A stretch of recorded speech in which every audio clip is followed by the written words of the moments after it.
नंदुरबार लोकसभा मतदारसंघामध्ये 10वी फेरीचा अधिकृत आपल्याकडे आकडेवारी आलेली आहे।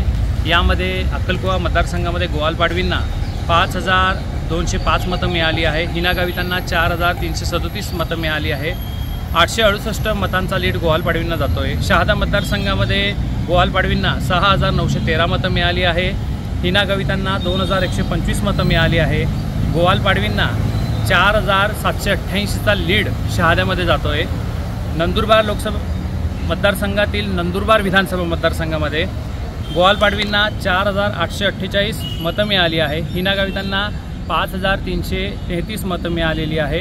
हिना गावितांना 485चा लीड नंदुरबारमधून मिळतोय। नवापूर विधानसभा मतदारसंघामध्ये गोवाल पाडवींना 6439चा मतं मिळाली आहे।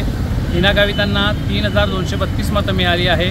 गोवाल पाडवीला नवापूरमध्ये 3207चा लीड मिळतो आहे। साक्री विधानसभा मतदारसंघामध्ये गोवाल पाडवींना 4212 मतं मिळाली। हिना गावितांना 4078 मतं मिळालेली आहे। गोवाल पाडवींना साक्रीमध्ये 134 मतांचा लीड मिळतो आहे। शिरपूर विधानसभा मतदारसंघामध्ये 5962 मतं गोवाल पाडवींना मिळालेली आहे। हिना गावितांना 4680 मतं मिळालेली आहे। पहिल्यांदा 10व्या फेरीमध्ये 1282 मतांचा लीड शिरपूरमधून गोवाल पाडवींना मिळतोय।